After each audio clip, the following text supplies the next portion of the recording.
Here's one for the ladies. Talk, shop, pop, movies. Ahoy there, this is Derek, the Convicted Cinephile, and if you're a convicted cinephile yourself, please like, share, and subscribe to the channel down below.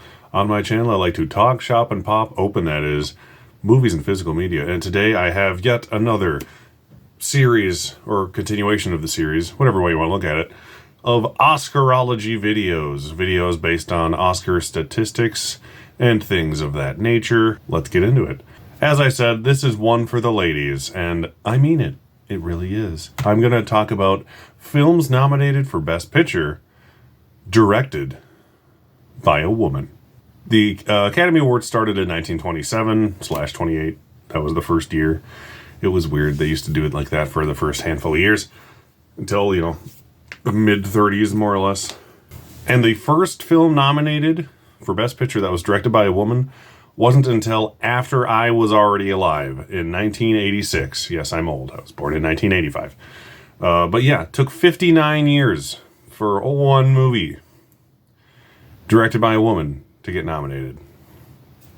So let's get into these movies, huh? As I said, in 1986, the 59th Academy Awards, Children of a Lesser God was directed by Rhonda Haines, and not surprisingly, she was not nominated for Best Director for that film. 4 years later, a movie I finally just watched for the first time, actually, Awakenings in 1990, the 63rd Academy Awards. Penny Marshall was the director of that film, and she's a great director. She did Big just before this. She went on to do A League of Their Own just afterwards, I believe. As you'll hear more often than not in this list, she was also not nominated for Best Director that year. The following year, 1991, The Prince of Tides was nominated for Best Picture, and Barbra Streisand, who also starred in the film, directed the movie, and of course, as was the way back then, sadly, not nominated for directing, although I believe she did win the Golden Globe for Best Director for that film, so that's one thing the Globes have on the Oscars, is that they gave their directing award to a woman over like 18 years before, I guess. 1993, we have The Piano, which we just mentioned in our 90s stream I did as well. Jane Campion directed that film, and she was nominated for Best Director. It's that hard for a woman to get nominated for directing when their movie's nominated for Best Picture. So it took till 1993 for both to happen at the same time, which is kind of crazy. Jane Campion did not win Best Director. She did win last year, though, finally, for Power of the Dog. That was the only award the movie won, so she does have a directing Oscar now. But she did win for her screenplay for The Piano, so that's something at least. She got an Oscar. And then we had a 10-year gap. So 2003, Lost in Translation came out, and Sofia Coppola, who coincidentally also won screenplay for that film, was nominated for director, but lost to Peter Jackson for The Lord of the Rings, which is understandable. 3 years later, we have Little Miss Sunshine in 2006, which was actually co-directed by Valerie Faris and Jonathan Dayton.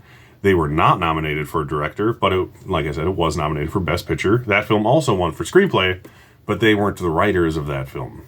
And then those were the days when there was only 5 Best Picture nominees. So now we have a couple of years here where there were 10 Best Picture nominees. It goes back and forth. It's annoying. They're back to 10 again now. We'll get into that.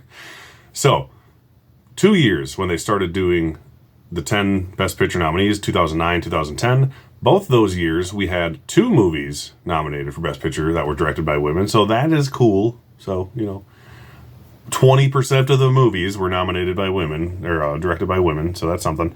2009, we have The Hurt Locker, which I actually just rewatched last night again, directed by Catherine Bigelow, which won Best Picture, and she won Best Director. So she was the first woman to win a Best Directing Oscar, and it only took 82 years. So, not so bad. Whatever. Great movie, though. Like I said, I watched it again last night. I've always liked it. I didn't love it the first time I watched it, but it's one of those ones that kind of grew on me, and I really appreciate it now. And the same year, we had An Education, which was directed by Lone Schifrig. I don't know who that is. or probably Lonnie Sheffrig, Sherfig, Lonnie Sherfig. I don't know. Anyways, decent movie. It's actually the only movie nominated for Best Picture that year that I don't own. I need to buy that one. But she was not nominated for directing, but at least we had Catherine Bigelow finally win that year. The following year, where we also had 10 nominees, 2010, we had the film The Kids Are All Right, directed by Lisa. Why do they have long, weird names? This one also does. No wonder they didn't nominate them. They can't remember what their name is. Lisa Cholodenko. Decent movie. Was not nominated for director, but the film was nominated, and so was the screenplay and a couple of acting nominations as well. And then we had Winter's Bone nominated for Best Picture, directed by Deborah Grenick, and that was also not nominated for director. After that year, starting in 2011, they went with a weird janky system where they can nominate between 5 and 10, because apparently it's too hard to think of 10 movies to nominate when you're in the movie business and literally all you do is make and watch movies for a living.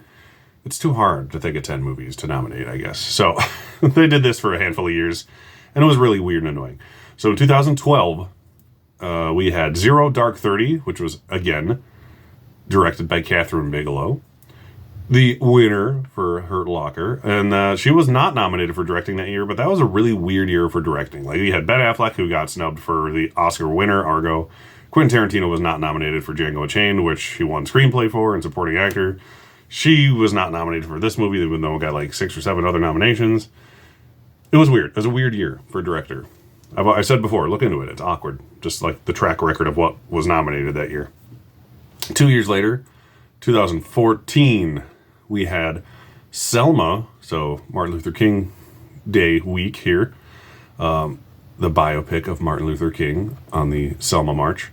Very good movie. She was not nominated for directing, and that was the only nomination it got besides its song, which it won for.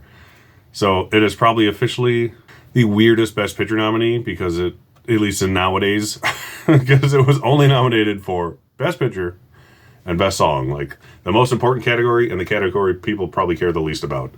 It's just weird. Usually it's like picture and screenplay or picture and an actor or something like that. Not picture and song. Like, how does that work out? But good for them. 2017, we have Lady Bird, directed by Greta Gerwig, who was nominated that year, so that was cool. 2019, we had Little Women, also nominated by Greta Gerwig, but this time she was not nominated. Everyone thought she was going to be. Didn't work out. People were angry, but I mean, did she really deserve it? I guess. I like the movie, but you can't just nominate a woman because she's a woman. Like, that defeats the purpose. If you're reserving a directing slot or an acting slot for a woman or a person of color or something of that nature, you're defeating the purpose of the nomination's merit, in my opinion. So, like, if they don't deserve to get in for it, then don't nominate them. If they deserve it, then nominate them. Cool. That's not the problem. The problem starts before that. That has been slowly getting better and better over the last decade. And the following year, there was 2 2020 Best Picture nominees directed by women. Nomadland, directed by Chloe Zhao, who won for Best Director, so that was cool. She was the second Best Director winner, and then they also won Best Picture for that film. And then the same year, we had Promising Young Woman, directed by Emerald Fennell, who won Original Screenplay for her script, so she won a Screenplay Award and was nominated for directing. So that is the third year ever we have 2 movies directed by a woman nominated for Best Picture, but it is the first year ever that we have 2 movies where 2 women were nominated for directing. So that was cool. The Golden Globes even beat them to that year, where they had 3 women nominated, because they also nominated Regina King, who did not get in at the Oscars. But hey, 2 out of 5 ain't bad, and they were both good movies, and they were 2 of the favorites of that year, so I'm happy. That's cool. I like it when they deserve it. That's the thing. Don't just do it to do it, like I said before. The following year, in 2021, they went back to 10 nominees. So that was just last year. So this year they're doing 10 nominees again as well. 2021. This is an odd scenario. It's kind of the best of both worlds, actually, when you look at it. We had 2 films again nominated for Best Picture, directed by a woman. We had the Best Picture winning Coda, which was directed by Sean Hayter. which was not nominated for directing, but she won for her screenplay as well, and she won Best Picture. Usually, if they win for their screenplay, they don't win Best Picture or director. So that's nice that the movie won, but she wasn't a producer, so she didn't get an Oscar for producing it. So she got her Oscar for writing it, even though I don't think she deserved it, no offense. But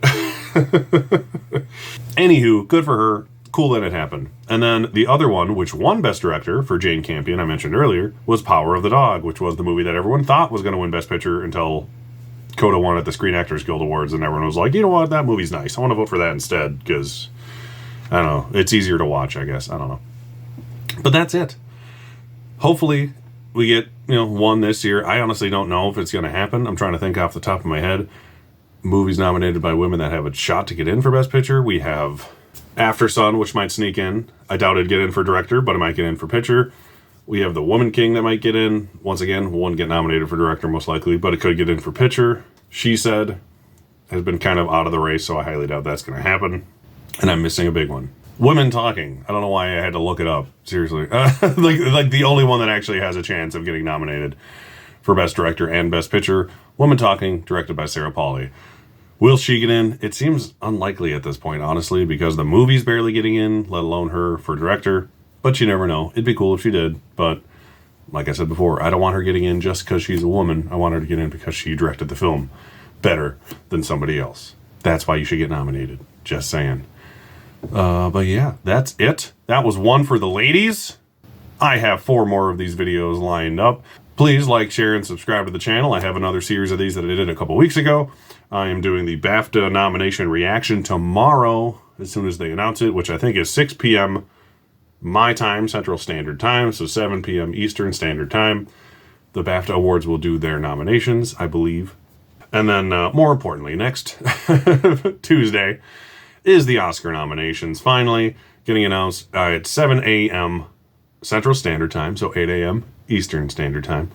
I will be doing a live stream where I start a little early just to get into it, and at, I believe, 8:30 Eastern Standard Time, they will be starting the nominations for the Oscars, and I will be getting very pissed off and happy and all the stuff. I'll get all the feelings at 8:30 in the morning. 8 o'clock is when the stream will start. Show up for that. And then if you're not a morning person, good for you, because 2 days later, on Thursday the 26th, 9 p.m. Eastern Standard Time, 8 p.m. my time. I get confused because I have to accommodate everybody else's time zones. I'm in the middle, so I'm like, yeah, do whatever. 9 p.m. Eastern Standard Time. I will be doing another Oscar Best Picture nominee tournament where we will be pitting all the Best Picture nominees between the decade of the 2000s, so 2000 to 2009 films nominated for Best Picture. There are 55 of them because in 2009, like I said before, they started their 10 picture nominee slate. So instead of 50, there's 55. Then if I ever do the decade after that, there's going to be like 100, so that'll be a bitch, but we can do it. We'll see. We'll see how it goes. Yeah.